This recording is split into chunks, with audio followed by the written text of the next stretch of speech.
You're listening to a 58 Ember production.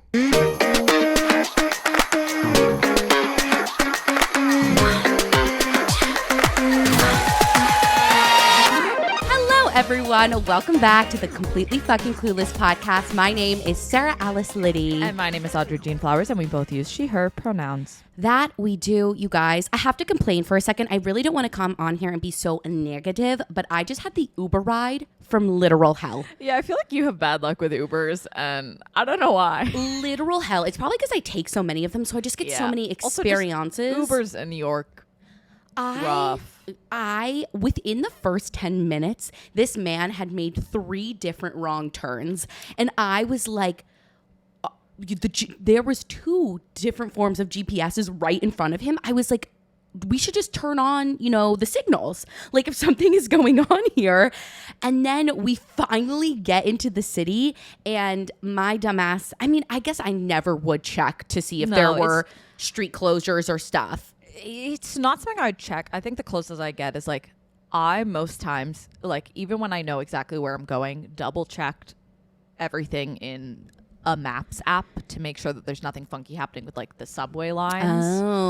I've gotten in the habit of that because like particularly on weekends in New York, like there's always closures, there's always like something or another that's making things strange. So I find it's always worth double checking because there have been times where like full lines are shut down and I missed the memo. Yeah, I need to do that from now on, especially on the weekends, because there's this thing called like Summer Street where all the people are frolicking on Fifth Avenue. So this car was on the east side and we had to get over to the west side to get to your apartment, and all the roads were blocked off. It was mayhem. I was just like, literally, the Uber was supposed to pull up here at 12:38.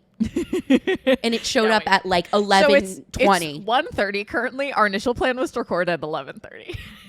Which I'm no percent mad at, but I just thought was funny, so I thought I would share. I know, like this is so, like usually like I can be an hour late, but like literally I'm like 2 hours late this time. It was insane. I was like texting Olivia, I was like, I'm so fucking annoyed. It worked for me because my place is still kind of messy right now because I've been doing that work thing all week, but it's less messy. How is work going? Give us the update. It's going well. I like my coworkers. What's weird is like previously my experience with retail was like everyone was a BFA bitch, like sing, actor, dancer, and like almost no one is, which is kind of nice having just like a different sort of group and dynamic of people. It's a lot smaller and a lot more intimate. Nice. I like it a lot. I mean, retail's not what I want to do forever, but for the most part, I'm enjoying it. That's good. But as we were just talking about briefly before off mic, I'd prefer to not work. Literally, I realized, I was having an emotional day yesterday. That's how I'll preface this. I was having an emotional day yesterday, and how that ended was me realizing that I'm getting my period next week. Yeah. And then me thinking like, maybe I should go back on birth control because this entire week, like I have just kind of been down in the dumps the entire week, like not feeling great. I went to the Beyonce concert last Sunday, which was incredible. Had so much fun. Did have a little bit too much to drink. So my Monday just started off on the wrong foot. And for me, it's really hard when Monday starts not great. It like throws my mental state off completely. So that was like the first hiccup of the week. Like I was severely hungover all Monday. And then Tuesday, I wasn't like feeling well, like physically, like my stomach was having like gross issues and whatnot. And then like I just continued to go down like every single day mentally and just feeling like frustrated. I think something that I've been feeling all summer long is like trying to figure out how to balance everything that's going on in my life while having a full-time job. And it's really hard. It's just like, that's all I can say is it's so hard because I really do enjoy my job, but like at the end of the day, is that what I want to be doing for the rest of my life? Probably not. Like I love our podcast and would love like things in this world to continue to flourish, but it's so hard to give yourself to that when you're also working a full-time job, but you don't have a choice but to work a job because the world is so fucking expensive. And also like there's the pressure from like society and parents, like you're 25, like you gotta do something now. And it's just like, like literally that is all I could say. Like I was getting so emotional about it yesterday because I was telling Olivia about it, and Olivia's like, what could you, like if you could change anything about your current situation, like what would you change? And I was just joking around for most of it, but I was like, I would never work ever again. But like what I really want to change is like being able to focus on the podcast again, because I feel like I just like haven't been able to, and it's like annoys me, you know, when you like want to put effort into something and like you just don't have as much to give. And so you're just like beating yourself up internally. Yes. Yeah. That's where I'm at a little. I get that. It's a bitch. It's a bitch and a half. Because I feel like I've grown so much this summer in this residency, and it's been so great, and I do really enjoy it. But working full time and then like having all the other things around it, it's really fucking difficult. And I can't even imagine pre-pandemic worlds. Yeah, she was a different beast. Like, I can't imagine, because I do have the absolute pleasure of like working remotely most of the time and being able, it's very flexible in that way. So I can't even imagine pre-pandemic times. I mean, places are really starting to try and bring people back into the offices. Yes. Which I personally think is majorly because the CEOs of these companies also tend to own real estate, and so when people aren't using their real office estate buildings, then they lose fucking money. I mean, there was literally a quote of some CEO or something that I saw a video of him going around on TikTok where he was like, a nice little recession will clear that up, and like he said that in a very casual way of like, but like if the recession like hits a bit harder, then people will start going back in the offices more because they're forced to and like don't really have room to negotiate. And it's like, cool. So again, I would like you to think about like, it's a nice little recession for you because it means people will start using your office buildings. You'll make more money again. But a recession doesn't mean people lose their homes, jobs, livelihoods. So like maybe be a little more respectful, a little more thoughtful, a little more anything, a little more connected to reality. 100%. I know. I think like the nice thing is actually yesterday we had, it's called like a fireside chat. We do it with like the higher ups in our, I was going to say in our department. What in the president company. was it that started the fireside chats? I forgot what know. president it was. It was whichever one was around when TV started. Roosevelt? Question mark? No, guys, I'm not even going to start guessing because I am not good at this shit. But I said it to like an older person the other day. I was like, oh yeah, fireside chats. And they were like, wait, what? But we were having one yesterday, and somebody had asked a question about like coming into the office and stuff like that and her opinion on it. And I thought she gave a really great answer. And a very like aware answer. She was like, we are hiring Gen Z. We are hiring your generation. And what your generation wants is flexibility. Yeah. So we will never probably go back to that like full 100% in office type of life, because, we hire your generation and we want your generation to want to work here. And I just thought that was a very respectful answer to give, especially for like what we do. Like I know as a creator for them, like I do like being in the office, but it's hard to be in the office because like doing voiceovers, recording content, like it's just not like the best thing to do there. Yeah. But yeah, I've just had this really weird down ass week that I'm trying to come back from. I got that. Yes. I've been having a lot of problems with waking up from sleep, and I feel like it's partially with Zoloft. Yeah. Like the side effect of SSRIs, and I had this on Prozac previously, is that I have like very vivid dreams, but the dreams like on Zoloft as opposed to Prozac are not just vivid, but like emotionally charged. Yeah. And so I'm really struggling with like getting out of it. So interesting. Oh, and then also this is from weeks ago, the TV show you recommended. Which one? Trader. I tried watching it. Couldn't get into it. I maybe made it minutes in. I found everyone really annoying. Oops, sorry. That's okay. I'm watching the Australian version now too, which I enjoy. I think it's a theory of a show that I would really like. I think I just find the people annoying. Yeah, I get that. I don't know. I think I like the concept too. I think I like it because it's mindless in a way, but it captures my attention enough to get me off my phone. I think that's like the hard thing with TV is like I will still be scrolling on my phone, which is so silly and stupid. I'll have like my phone out, have a computer on my lap, and have the TV going. Yeah, it's like, insane. What am I doing? Are you watching The Summer I Turned Pretty? No, I've never watched it. Interesting. Yeah, the second season is not as good, so I was just gonna make that claim. I feel like I might have already recommended this show, but I like it so much I'll maybe recommend it again. After Party, very good. Murder mystery, very After stylistically Party. fun, has a lot of good comedians in it. I think I already did recommend it, but I'm now watching the second season that is Ooh. in the process of airing. Very good, very funny, very cool. Ooh, maybe I'll have Olivia and I start that tonight. Yes, the I need a first new season show. is all out. Okay. Wait, what platform is it on again? Apple TV. Okay, I have that. And for all my nerdy little bitches out there, I'm super late to the game with this, but Good Omens, I finally started watching it. Y'all bitches were right. It's very good, and I love the love story. What is Slay. Good Omens? Did somebody say that in our DMs and I'm just silly and didn't see it? No, it's a show that's it's been on out. its second season. It's been out for a while. I never watched Supernatural, but it's very popular with people who I think watched Supernatural back in the day, which my sister was a big Supernatural person.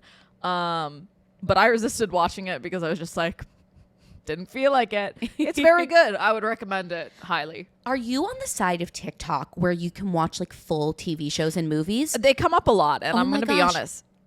Not all the time, but like sometimes I'll get caught up in one, and I'm going to be honest. I saw a clip of Good Omens and was like, fuck it, I guess I'll watch it. Yeah, Liz was saying that last night I had a little wine night with some of my friends and she was saying to me, she was like, I'll watch like full movies on TikTok.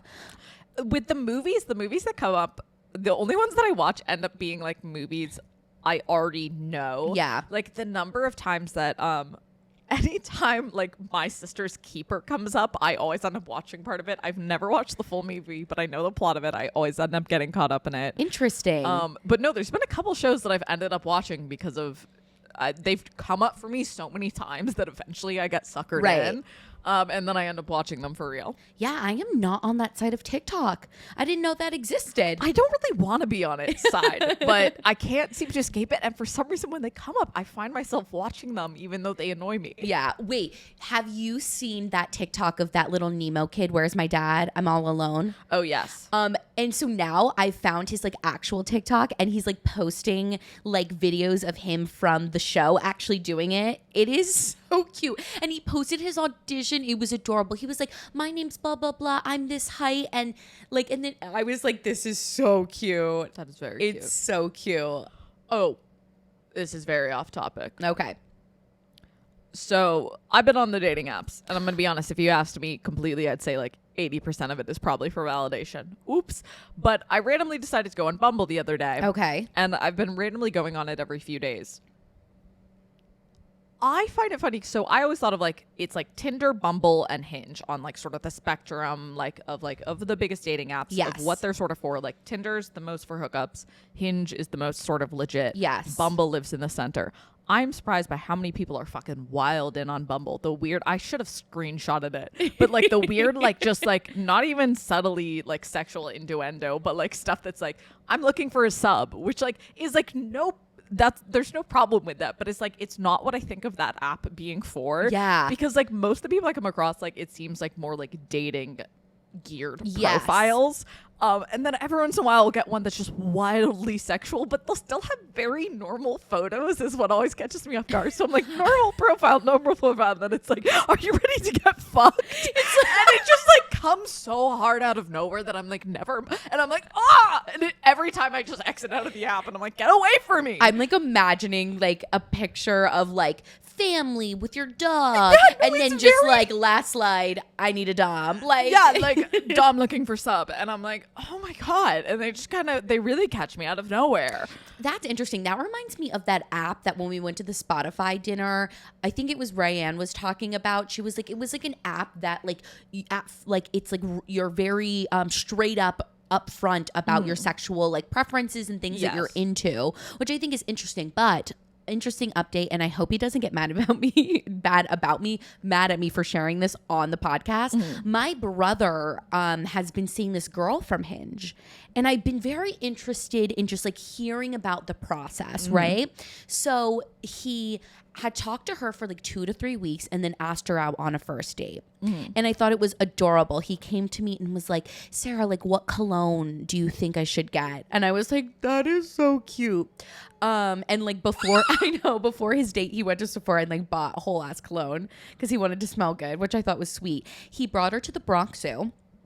which I think would be normally a very cute date, but it happened to be like 95 fucking degrees that day. So they left and then they went and saw the Barbie movie instead. But I feel like that's a good movie to take if you're dating a man on a first date. Find out their opinions real fast. The number of like TikToks and BuzzFeed articles I've seen about like these women breaking up with their longtime boyfriends over Barbie. Yeah, I love it for them. Iconic. That's an iconic move. But I asked him about his date the next day. And, you know, I was like, why did you want to bring her to the zoo on such a hot day? He was like, you know, I wanted to get to know her. I wanted to talk to her. I don't like dinner first dates. Yeah, which I thought was very, very telling and cute. And then I asked him if he thought there would be a second date, and he said that's her choice. So I was like, you seem like a great contender to me. Yeah. You know, I'm pretty sure this is not all of his experiences on dating apps. But I just thought it was an interesting like timeline. Yes. And then even I don't want to talk that long up front. I don't like talking to people. Yeah, they were talking for a couple weeks. So I maybe want to exchange like absolute maximum, like 20 messages, counting both sides before we meet up. Yeah. And that's a maximum. Honestly, most of the time, it's like 10 and then planning. Yeah, it was so interesting. Even my cousin who's been staying with us for the summer, like he's just going on, like he's not seriously dating this girl because he's going back to North Carolina. So he was, you know, he's just been like going on dates with this girl in the city, and they went to like the Harry Potter thing in Times Square. It was like, this is so interesting because I feel like when I'm talking to my friends about their experiences, it's not that positive. So like, is it because you're the man in the situation and you can sort of dictate the process, or are you just getting lucky and finding, you know? I mean, I'm of the opinion that there are more sane adult women that are good to date than there are. Oh, I agree. Yeah. I 100% agree.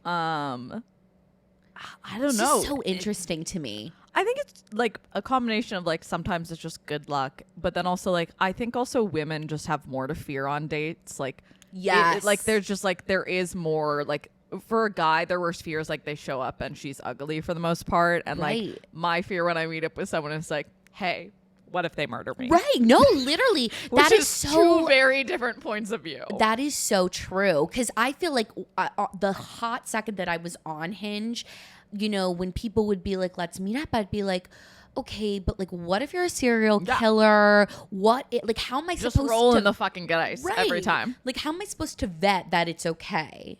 You know? You don't. Yeah, I know. You send friends screenshots of their profile, tell everyone where you're going. Yeah, that's a good idea. Like, yeah. I know one of our friends will FaceTime with them prior, which I thought was an interesting. I know some people do that. I don't want to do that. I just meet up in a public place, not super late at night. Yeah. But like I know, like even like living alone, like when I would have work shifts at Lulu really late, and also with dates, like I do get kind of nervous of. There's not anyone waiting for me at home. If I don't show up, no one notices. Oh my God. That's so scary. Yeah.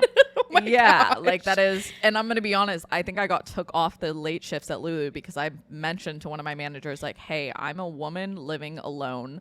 And it was also during a time in which my main train line that I took was shut down after 9 p.m. Meaning like I was either taking trains that meant I had to walk a long way home, which didn't feel great, or I was Ubering, which was not at all cost effective. No. And even after hearing about, have you heard about this is taking a very sad turn here, everybody, but have you heard about the Brooklyn Mirage, like the things that have been happening over there? Maybe? They found like within like a couple weeks of each other, two men. I didn't look into it, but I saw briefly about it. Yeah, guys, just scary times out there. Always be safe. Yeah. It's live, laugh, love. Very fun. Yes. But yeah, so I'm on the dating apps. I'm on the circle back. hard shift. I'm on the dating apps. I'm on the dating apps, and I'm going on them with somewhat regular frequency. Cool. Have you seen anybody on there that tickles your pickle? There's someone I'm considering going on a date with. Oh, also, okay, I've been suffering from a real case of, oh God, I came up with a word for it yesterday. I don't know. Pretty girl syndrome, essentially. Where hot girl era. I haven't told any of my coworkers I have a podcast, so I'm assuming they'll never hear this. My coworkers are all female, and there are some of them that give kind of gay vibes. Oh, ooh. And I'm not a shit where you eat person. Like, I'm not going to do anything with them. I've already done that, and it's a bad idea. And I've watched people do it, and it's a bad idea. Yeah. But I would say I've developed a little bit of like pretty girl syndrome, where it's like there's a girl who like, and I would say there is a part of me that is excited about this. But where I'm like seeing a girl who like seems kind of gay and is pretty, and I just am forgetting how to speak, which as much as that is deeply frustrating and annoying, and I'm like, don't get invested in any of these people, you work with them, bad idea. The part of me that is kind of like happy and like does find a weird amount of joy in it is because like historically I have never let myself even have like an inkling of a crush on a girl unless I have 100% know she's queer. Like, I've been so like, and like whenever I like find a girl attractive, like my first thought would be like, oh my god, like I'm being gross to them just by finding them attractive. And I've been out for years and I still struggle with this. Yeah. And so the fact that I was just even finding myself getting flustered by like a pretty girl without like knowing 100% sure she was gay felt like kind of a win. But on the flip side, I was like, oh god, I can't speak. I feel like I can't speak to anybody. Well, yeah. Like anybody. It's so funny. Like, I will just be at work and I'll be like presenting something or talking to people and I just flub all my words. And it's so interesting to me because in my normal life, I'm not like that. Yeah. I think my bigger issue is that like, not that I have no boundaries, but like I'm willing to talk about most things pretty openly that I don't think people are willing to talk about when they first meet a person. The barometer for me of what I'm comfortable talking about is pretty high. Like, I was that kid who I would go to the hairdresser and tell them my entire life story with all the dirty fucking details. And so I think part of it is just like, I'll say shit and then I'm like, that's not a thing you say to someone you met today. So I don't know. I really can't tell how people are reading me at work, if I'm reading as like cool, fun, and quirky, or like this girl's weird. I got a comment in an internal review this week, and she said, everyone feels like you're so positive, but like not annoying positive. So I was like, that's great. Yeah. People don't think I'm annoying. Because I think that is true. I feel like when you're first meeting people, especially coworkers, even a first date, you want people to like you. And so I feel like I'm on the line of annoying. Yeah, it's like a weird balance. Because I think like, with my friends, I feel very, outward. I'll just say whatever. I'll like make weird sounds or whatever. But at work, I feel a little like scaled back. I feel like I have my walls up more. I should have walls up more. Or the opposite. Yeah. I don't. My coworkers are already very familiar with like when it's really slow, and like I get kind of like restless physically like sometimes. And like it's a smaller store, so like at Lulu when it was kind of slow and there was music, I could just do my sort of weird little dancing and no one would be particularly fazed by it, where it's a lot more noticeable when I'm in like a small intimate store, right? And people already have picked up that is something I do, and like I have begun laughing every time, and I can't tell if it's a way of like laughing like laughing with you, or if it's like, what is this girl doing? Stop, because wait, will you hold my mic? Yes. I'll just do like this. Like only for a few seconds, but like and like that's just not a thing people do in public typically. Yeah. I stretch a lot because I get like shoulder pain really easily, so I'll just like start stretching and stuff. Yeah, so I don't know how people are reading me yet. Me either. There's a couple of like the residents that I feel like I've gotten close to, which I like. But yeah, it's hard. I don't know. It's still like hard to tell and gauge what people are really thinking about you. And circling back to dating, going I'm jumping back all over the place. Theme. So my sister's a bad communicator via text, phone, whatever. Like if you're kind of not in person with her, you're not going to hear from her. But my sister and I have been texting more recently, and it's only because there's been such a wave of people buying houses and getting engaged. So every time we see a new person, we text each other. Yes, And who was saying that? I was talking about this with Erin yesterday. I'm like, I just feel like I opened Instagram and somebody I know is engaged. Yeah, I hate it. It's literally. Oh, and then our other texts are us. We're both paranoid that we're balding. Oh, our dad. Oh my is God, really you bald. sound like my brother Aiden. Doesn't it? I don't know. I think that's your hairline. Well, that's a horrible hairline. Why do I have such a shitty hairline? I blame Jeffrey. You I blame sound Jeffrey like for everything. You sound like my brother. My brother Aiden is like, because my dad, he's not completely bald, but he's basically bald. Oh my gosh, I'm looking at them sending messages back and forth of people getting engaged. This is about people's houses. Oh my God, or buying houses. So many people we know who are our age and younger are buying. And here's the thing. I'm going to be honest. I know in most of the cases, it's like, you're not buying this house. Your parents are buying mostly it. buying these houses. I know that, okay? I know know. that. But it's still like, why the fuck are you buying a house? I know. Me, like on TikTok, when I see like 23-year-olds buying houses because they have a lot of TikTok money, and I'm just like, what the fuck? See, for that, I just find it funny because it's not like, but like, that's not buying a house to me in like an adult way. That's buying a house in like a rich young influencer way. Yeah. I think I'm more disturbed by the people who are like buying houses in an adult fashion. Like they're buying them with people. I would say the thing that I've seen a lot of people do is buying houses with people that are not married to. No, which like no. No- Have we no learned judgment. nothing from Ariana and Tom? yeah, it just like I don't know. I think I feel torn about it because there are a lot of people like marriage isn't for them, and like I very much believe that you Sure. can have like a very fulfilling partnership.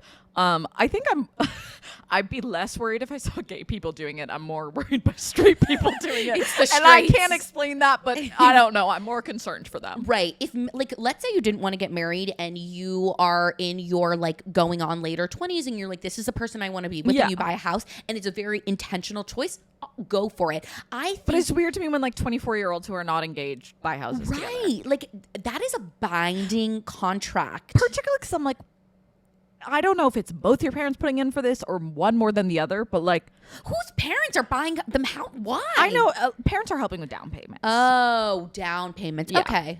I wouldn't be mad if It's my not parents helped me with it. Yeah. Oh, yeah. okay. It's okay. not parents flat out buying houses. It's parents helping buy houses. Okay. Cool. Okay. Good to know. Good to know. Yeah. That's insane, though. A fucking house. Yeah. Wow. That's the thing is like I've seen 2 different people from my hometown buy houses in the last month. Holy shit.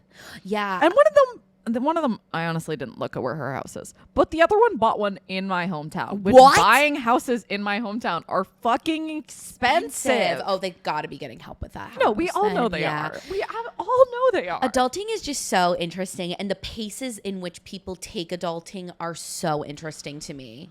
Okay, a little off topic. Yeah.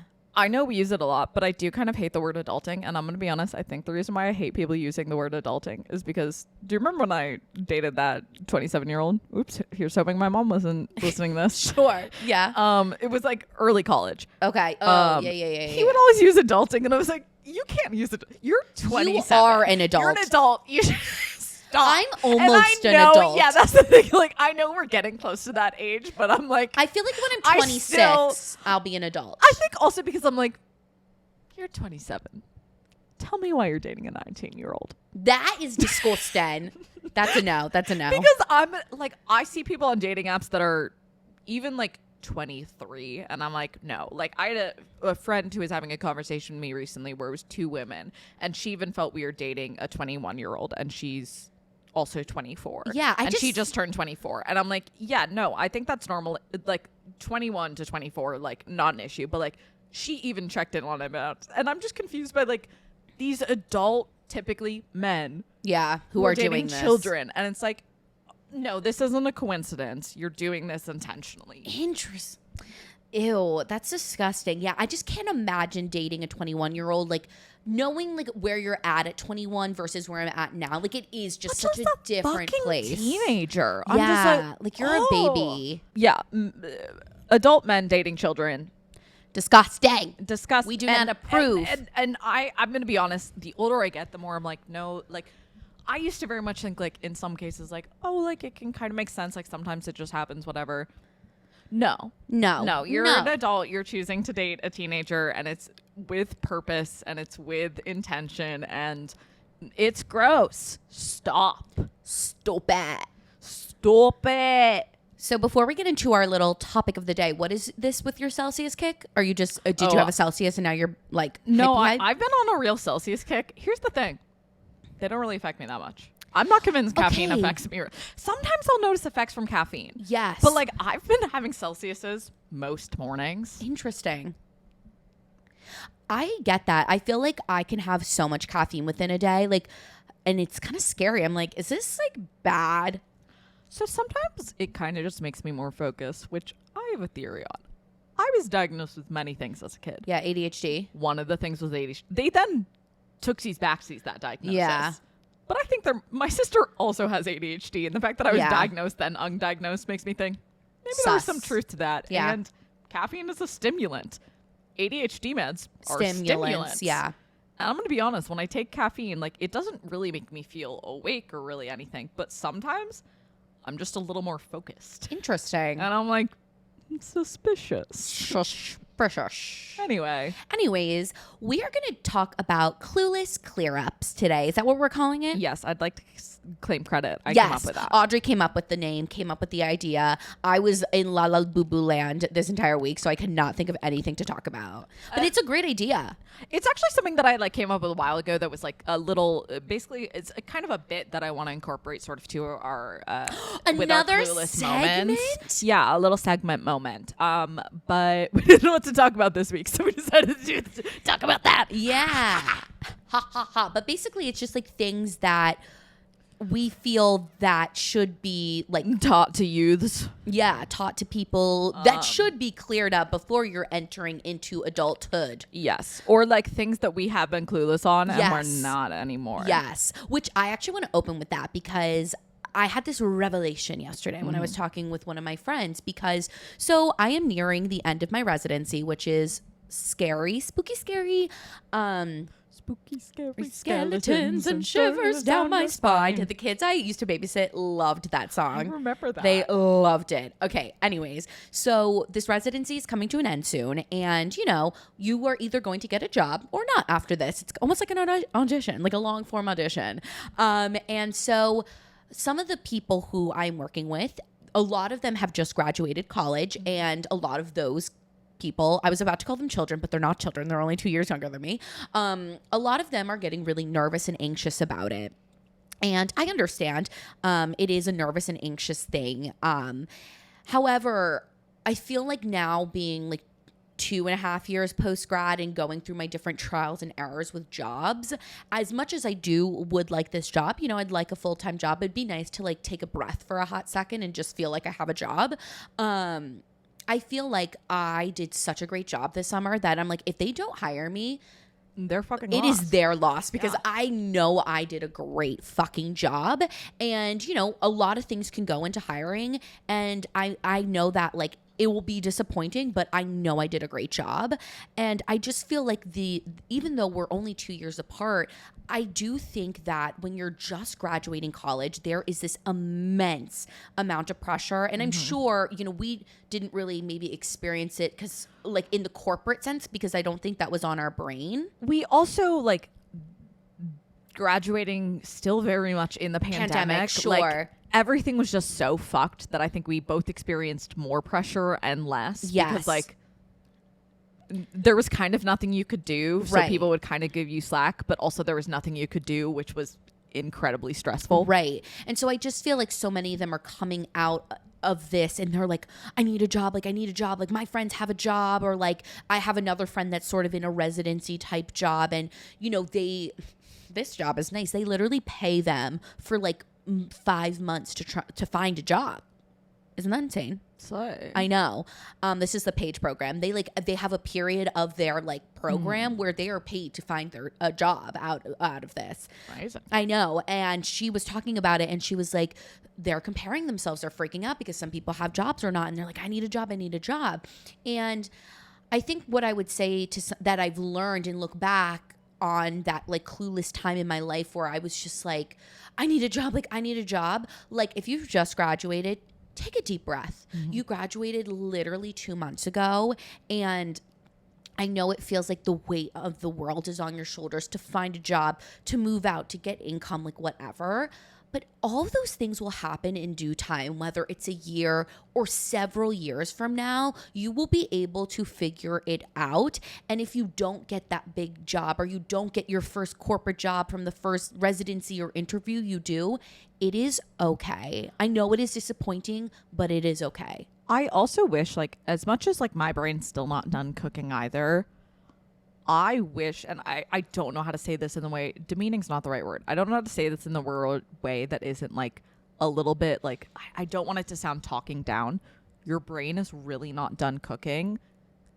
As much as like things are still not easy for me now, and like there's still like a lot of shit I don't have figured out, your brain still has a lot of finishing to do.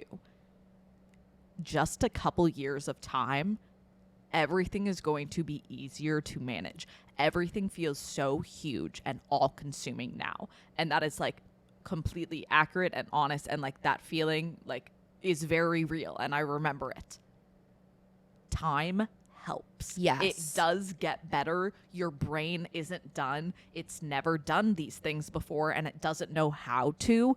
It will get easier as you do it more and as your brain finishes cooking. Yeah, it's very interesting because I think something, and there's something I wrote down that I wish educators, parents, people would in general would even like, I'm thinking like when a school invites somebody to come teach a masterclass or talk to you on a panel, something I wish people would talk a lot more to college students about is this transition from graduating or even like graduating high school, because I know like college is something that is not normal for everybody, but also like I feel like in the more recent years it's become more normal, but maybe like older people talking back on it didn't go to college. Anyways, I wish people would talk more about like the graduating to like 28, like those couple years, because we had a conversation with somebody yesterday, I was just saying earlier. And, she is a big time person at this company now and has been for like 10 years. She's been in her role for 7. But before that happened for her, she dropped out of college. She went on an outward bound thing for a year. She worked in multiple different places, changed career paths quite a few times. And I think if people were more open about the messiness that sort of happens in this 20s era, people would feel a lot less expectation and pressure for things to be so perfect so quickly. But I also think like the first time you're dealing with this messiness, like it is so much harder. Like the first time of doing everything, you don't know how to do it. Like that's what my dad says is everything is hardest in the beginning. Yes. And like I thought I was going to be so grown up and so adult when you graduate. Like my conception from growing up, because it's the oldest you've ever been, like, is that like when you graduate college, you're an adult. Yeah. And like adults know shit you have never done outside of school. You're doing so many things for the first time and you don't know how to do them. And that is completely normal, but scary as hell and super fucking hard. It's very vulnerable if you think about it, because it almost feels like, okay, I'm comparing this to birth because like I just like feel like they literally just thrust you into the wide open world. And for so many years, you've been in such a structured state that it's almost like your body and like mental state goes into complete shock. Yeah. Because you have like, you're just like, what? Like, I'm supposed to like fill my time up. Okay, so let's say you do find a job and then it's like, wait, I like don't have any hobbies, taxes, and friends, rent, oh my God, bills, life. Like it's all super fucking hard. Yeah. On a slight transition. So the thing that caused me to come up with Clueless Clear-Ups. Okay. Was I think I already told you this. So I have credit cards and I have a good credit score. But I finally didn't have to, but the credit card I had was adding fees and I was like, this isn't a good enough credit card for me to pay fees for it. So I switched credit cards. And so I did a bunch more research into credit cards that honestly, I probably should have done the first time around. Oops. But I did find out to improve your credit score, credit utilization, ideally you want it to stay under 30%. What that means is of the credit they allow you. So if they allow you to spend $100 on your credit card, you should only spend $30 on it, and that'll improve your credit score. I assumed Interesting. I assumed that if they give you up to $100, you spend the $100 on it and pay it off to show that you can spend and pay it off the full amount they're allowing you every time. No. That is so interesting. It should be under 30%. I super didn't know that. No one told me. I didn't see it anywhere until I went and Googled it. I use so much of my credit card. Yeah, so I've been cutting back on my utilization because it turns out that's what you shouldn't use more than 30%. And that is not intuitive on any fucking level. And like technology has gotten so advanced that like now like so many credit cards are hooked up to like a credit score tracker where it'll like tell you the knocks against you. And I think that's actually where I initially saw that like that was the one that like I didn't have a green thumbs up on, was credit utilization. But there's so much shit like that is very complicated that like, again, is not at all intuitive. Right. Yeah. I mean, before we ended up recording, we asked like on our Instagram what things people felt they needed Clueless Clear-Ups on. And a lot of them are financial. Yeah. So many. Like, I mean, one of the things I wrote down, I said, obviously taxes. Like I did my first round of taxes this year and I ended up paying money, and that like I did not make nearly enough money where I should have been paying them, and like I just fucked it up so fucking hard. And so obviously you learn from that mistake and next year you do better, but it's just frustrating that I ended up paying them like almost $200 when I probably just did it very wrong and didn't need to do that. I mean, I didn't really have I had a loose budget, but not one that I'd actually been following. I'd mostly just been raw dogging most of my finances.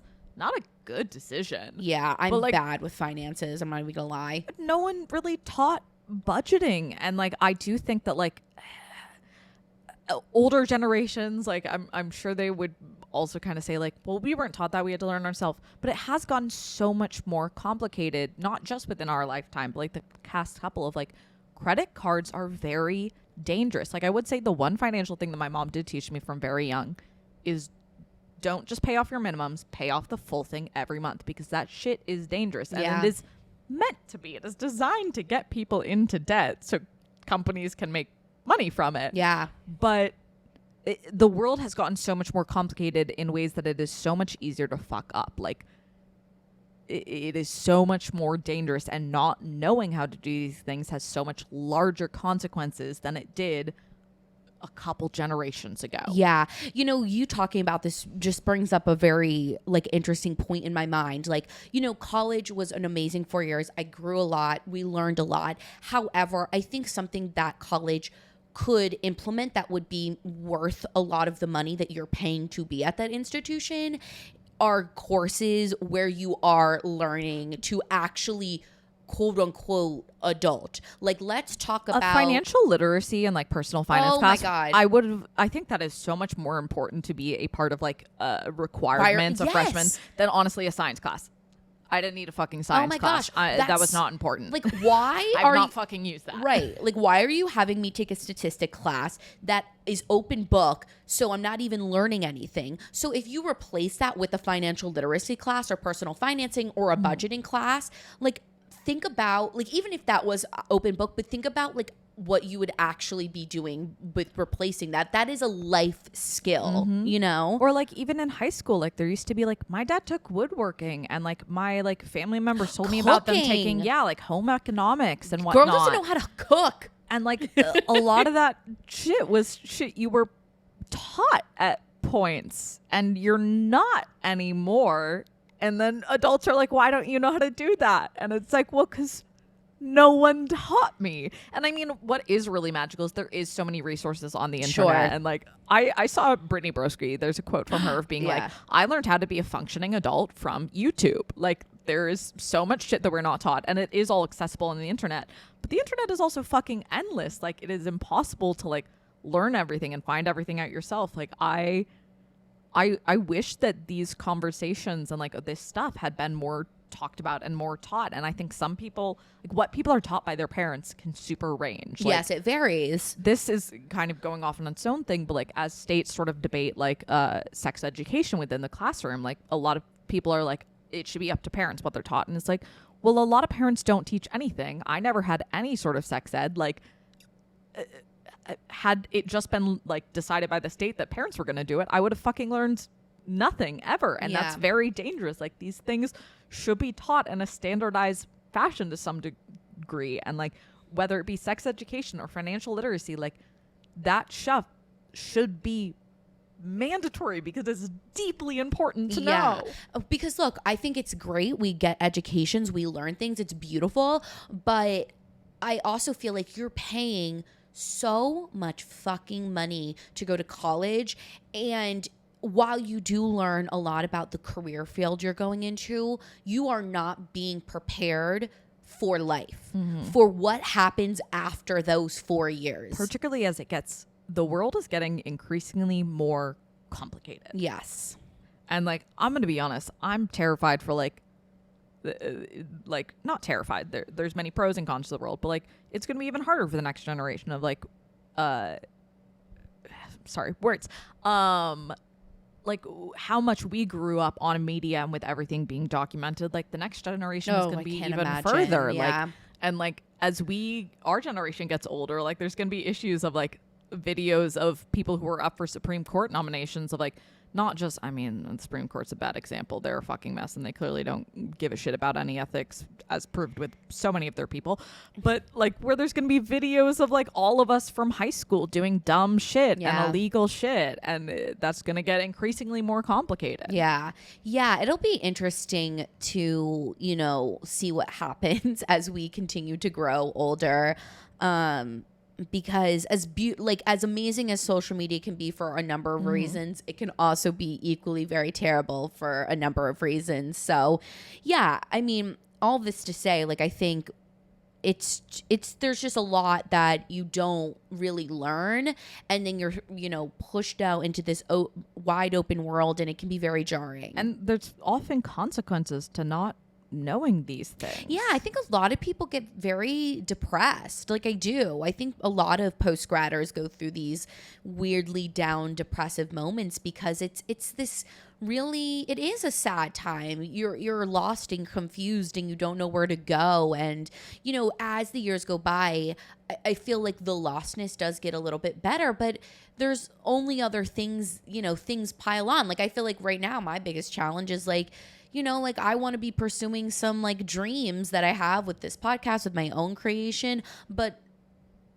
like being an adult is a thing, like having money is a thing. And so I feel a lot of pressure to, figure out a job that I, semi like, so that I can like start making like a decent amount of money, because I don't have that right now, so that I can move out, so that like, it's a very weird cycle that they have going on in this world. Yes. That I don't love. What did people say? Yes. So I've pulled up people's responses. And so I'm going to read some of them. So one person said, how expensive gas ends up being each month. And other than rent, it's my biggest expense. Yeah. I spend a shitload on AC every month.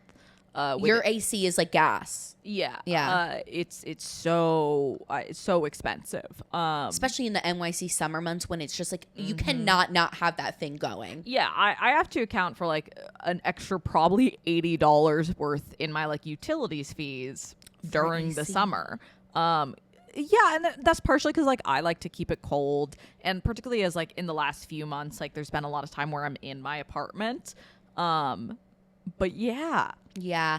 I mean, even like a gas, like, so I use my parents' cars, but like to fill those things up, oh my gosh, like I cannot like imagine doing it like full time. And particularly with inflation, as things go up and down, like I've been trying to follow budgets, and like particularly for like, again, we're both speaking from places of such deep privilege. 100%. Like there are people who have a lot tighter of budgets, and so the inflation of these like of everything across the board, like there's no wiggle room. I know. When I went up to upstate New York, I filled my dad's car up, and usually it's like $100 to fill up, and it was only $60 up there.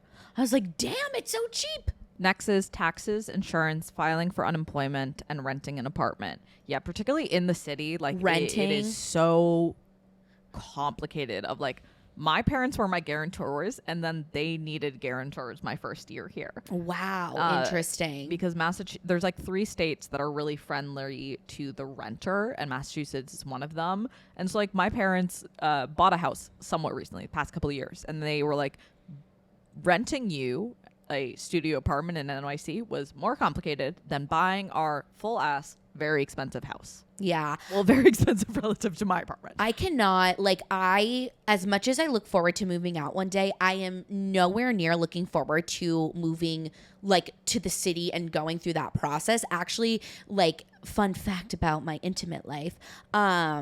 This is not actually about sex, so I don't really know why I said intimate. But I was having, like, you know, I've always wanted to live in the city, and I'm definitely going to. But something that Olivia and I have talked about, and I think are leaning more and more towards, is that when we move in together, actually buying an apartment in the county that we both live in, and like just commuting into the city, because we can get so much more space for our money. I could get a dog. And we're increasingly realizing that like the chaos of the city is something that we're not sure we actually want to be in the middle, which is just interesting, because if you had asked me when I graduated 2 years ago, I would have told you I am going to live in the city until I buy a house. No, I mean, like, I seriously, like, I'm still very much undecided on children, but something that will be a major factor in it is money. Yeah. Like, children are very expensive, and like the world is very expensive, and it just keeps getting more expensive. And I truly don't know if I'll be in a place where like that is an option. Yeah. Yeah. It was funny. I was having a conversation with my eyebrow person, love her. And, you know, we started talking about like these adult sort of topics. And she asked me how many kids I wanted. And I told her, like, I was like, I had always sort of like wanted 4. But as I get older, I realize the world is so expensive. Like, what if I don't make enough money to have as many children as I want? Because I do want to be able to give the child that I have like a good life, you know? Yeah. It's crazy. A lot of these have overlaps. Yeah. Taxes is a big thing from everyone. Taxes and investing, still clueless. Yeah, no, I don't know shit on investing. No, me either. Taxes and time management when you're on your own. Time management when you're on your own is a huge thing. Taxes, car and health insurance, adult things. Yeah. Oh my God, you guys. Health insurance. Health motherfucking insurance. I have like a little update on like my endocrinologist journey. So my PCOS is like pretty bad. So I have to go back on like a medication for weight loss because of like diabetes and like all those things. And I know we've been seeing a lot of these drugs go around in the news, and everybody has shit to say about them. But like, I'm actually somebody that needs it. And it's been impossible for me to get them. Like, I'm not taking a semaglutide now, which is like an Ozempic and Wegovy, because my insurance will not cover any of them. And so now I'm doing a medication that my insurance actually doesn't cover either, but I'm doing $100 a month deal through a certain pharmacy. It is pissing me off. I'm like, I actually need this medicine and you're not covering it. Like, what the fuck? And then you go back and forth and back and forth. Oh my God. Mm-hmm. Oh my God. Credit, bills, interest, and how hard it is to actually get a job after college. Yeah. Yeah. Credit, bills, interest, investing, all of that shit is complicated, and you can get yourself real fucked real easily. I thought about you the other day because I had applied to this job at Milk Makeup like in January, and then 2 weeks ago I got an email from LinkedIn that said, we are closing this application. Like, you have not gotten the job. I was like, no motherfucking shit, Sherlock. And because you had said that you've experienced that before, I was just like, what the fuck? I one time with a theater job, I think got an email like well over 8 months later. And it was like, yeah, no, I figured I didn't get that based on the fact the show already happened. I put that together. Thank you. Thank you. Yeah, no, you're right. It is really hard to get a job post-grad. I mean, like, this is my 3rd job, and it's hard. And honestly, like, now looking back on it, something else that's become maybe clearer for me is that it was not a poor decision on my part to babysit that first year post-grad. I think you just have so much stuff boiling up there that like I understand wanting a big, cool job, but I would like highly recommend to people getting something that is a little bit less big and, insane. Well, what's also hard is like I know for a lot of like older people who I know who are like our parents' generation and a bit old above them, like my dad is on the older side, is like a lot of them like just joined a company like kind of fresh out of college and they worked their way up and stayed there for essentially their entire career. And like that really isn't really an option anymore. Like they've made so many jobs into like gig stuff, and like there's a reason why there's a lot of striking happening right now. It's because like the conditions, particularly for people beginning in their careers, are terrible. And I mean, specifically with the WGA strike, like I've been following that and SAG-AFTRA very closely, and one of the things that they wanted to like talk about is they're like, if we keep going the way we are, we're not going to have showrunners anymore. And like showrunners are the ones who like oversee and kind of manage a TV show, and we're going to have really shitty TV shows in another couple decades because we don't have people who are being trained for that. And the way that it used to work is like writers would sort of be able to flex both and learn how to do it. And the offer that was kind of given back was that like, oh, we can make it an unpaid internship position. And it's like, well, no, full adults, that doesn't work for full adults. They need to get paid to do it. And if you don't pay them to do it, then no one's going to have the skills to do it. And in another couple decades, when the people who are currently working that job, there'll be no one to fill their spots. Like making everything gig economy and everything unpaid internships doesn't work. Like there needs to be room for growth and potential and everything. And again, like I'm very anti big corporations because like so often their focus is on profits, not long-term longevity. Unpaid internships are the bane of my existence. Unpaid work is the bane of my existence. When I go on LinkedIn and see so many fucking jobs that are unpaid or are at starting salaries that would not allow you to comfortably exist in this world, there is nothing that pisses me off more. Because like, how are you supposed to set up your life if you literally cannot pay to live in the city where your job is, because your job is literally paying you next to nothing to do the entry-level job?